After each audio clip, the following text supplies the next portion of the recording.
Et donc l'invité cette semaine, c'est Pierre-Emmanuel Martin. Vous êtes donc cofondateur de Carbone. On va parler avec vous de Carbone One.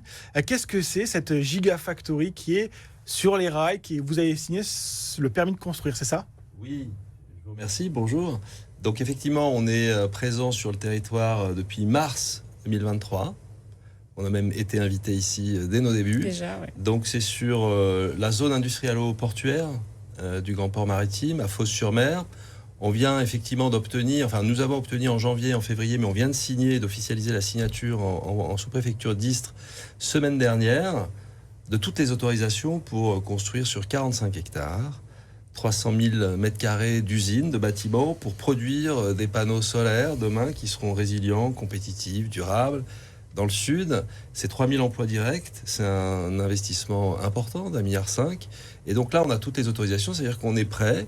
En tout cas, on va pouvoir démarrer la construction dès que nous aurons évidemment fini les tours de table financiers qui sont assez longs et qui prendront encore quelques mois. Mais voilà, on envisage aujourd'hui cette construction. Et vous avez parlé de Carbone One, alors effectivement, mais je pense que le permis Laurence... de construire était plus pour Carbone, donc la Gigafactory. Et Carbone One, c'est donc ce démonstrateur, si je puis dire, que vous avez, dont vous avez eu l'idée pour être un petit peu en avance de phase à la fois industrielle et commerciale. Il y a eu des idées d'aller chercher peut-être ailleurs l'endroit où l'installer. Où est-ce que ça en est, Carbone One? Est-ce que ça pourrait être sur notre territoire? Tout à fait, ça peut l'être, effectivement. Donc, on a effectivement la Gigafactory. Donc, Carbone, c'est une entreprise. J'en suis le fondateur et le président. Donc, c'est le nom, c'est la marque. Et on a décidé, effectivement, sur cette route importante de la Gigafactory, qui est un immense projet d'intérêt national majeur, puisqu'il par décret ministériel en juillet 2024. Donc, vous avez sur votre territoire un projet d'intérêt national majeur. Pour y aller, il nous faut, en tout cas, nous avons... l'intention, et parce que c'est une absolue nécessité, évidemment de travailler sur l'innovation. Donc c'est Carbone Lab qui sera à Istres sur un foncier qui appartient à la métropole, et on est très heureux d'avoir aussi signé ça, et des anciennes usines d'Areva sur 14 hectares. Et nous avons l'intention aussi d'accélérer, donc c'est Carbone One, premier étage de la fusée, donc c'est une première usine. Alors je préfère dire ligne pilote ou usine pilote que démonstrateur, parce que nous sommes des industriels, on sait fabriquer, et démontrer n'est pas forcément ce qu'on veut faire, c'est avoir quelque chose en avance de phase, parce qu'il y a un marché, il y a des gens qui veulent acheter français, donc ça on l'a identifié, parce qu'aussi il y a une réglementation qui est en train de s'adapter et va flécher, on le voit en ces temps de crise économique majeure où la souveraineté, la guerre commerciale est à l'œuvre. Notre thèse est en tout cas validée, et notre souveraineté, enfin ce qu'on propose en termes de souveraineté, là on va le démontrer, et on va pouvoir avoir des panneaux. Donc c'est à peu près un dixième de ce que la Gigafactory délivrera. C'est juste la partie module, sachant que la Gigafactory fera toutes les étapes, et donc ce qui garantit une résilience et une souveraineté. Donc cristallisation, sillage, celluling, et donc à la fin moduling. Donc c'est sur cette dernière étape. Et puis petit à petit, quand la Gigafactory arrivera en pleine production, comme on produit un peu plus de cellules que de modules, on en mettra sur Carbone One. Voilà. Donc où est-ce qu'on en est sur Carbone One? Effectivement, on est en train de finaliser la sélection de notre site. On a une très forte envie d'être, et en termes de cohérence, sur la région, sur le territoire. Voilà, le territoire Fosberg est un territoire absolument merveilleux pour jouer. On a un indice. Voilà, vous avez un indice. Après, il y a différents paramètres. On est en train de discuter avec les parties prenantes qui sont nombreuses. Ça peut être l'État, ça peut être les collectivités. Voilà, sachant que il ne vous aura pas échappé, enfin si je peux... c'est que cette initiative qui est très fortement soutenue par toutes les parties prenantes, la région, le port, l'État, les collectivités, fait qu'aujourd'hui, nous avons d'autres territoires, d'autres collectivités qui vous demandent. Voilà, qui disent attendez, peut-être venez chez nous. Mais nous sommes très heureux d'être ici. Alors, une partie, et vous l'avez évoqué tout à l'heure, c'est le financement, parce que tout ça, ça demande de l'argent. Vous avez lancé une campagne de crowdfunding il n'y a pas très longtemps, via la plateforme... Financement participatif, effectivement, oui. Via Enerfip. Où est-ce que ça en est? Il y avait 1 million d'euros à peu près en objectif. Tout à fait. Alors, ça en est où?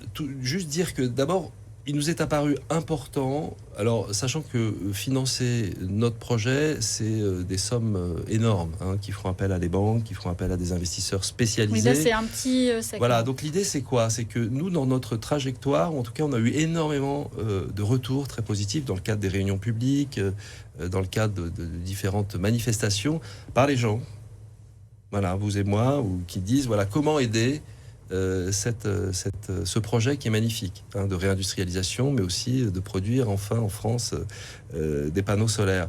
Donc nous, on a décidé sur dans ce moment où on parle beaucoup de flécher l'épargne des Français, sur le réarmement, sur la réindustrialisation. Voilà, Carbone Innove, donc on a décidé de mettre en place ce financement participatif ouvert aux citoyens et aux citoyennes, aux petits épargnants, gros épargnants. On commence à 10 €. Vous voyez, et aujourd'hui, ça peut aller jusqu'à 700 000 €. C'est la limite. Voilà. Et on s'est dit qu'il y avait un premier seuil qui était important, qui était 1 million d'euros, en dessous duquel... Voilà. Et là, aujourd'hui, en 5 jours, on est déjà à 1,8 million, avec 1400 épargnants. Donc, vous voyez à peu près le ticket, ça fait à peu près 1200 € par épargnant. On est très heureux. Et c'est une plateforme qu'on a effectivement choisie parce qu'elle est très éthique, sans frais, elle flèche bien sur les projets de la transition énergétique qui est chère à notre cœur. Et donc voilà, c'est Enerfip qui propose et explique.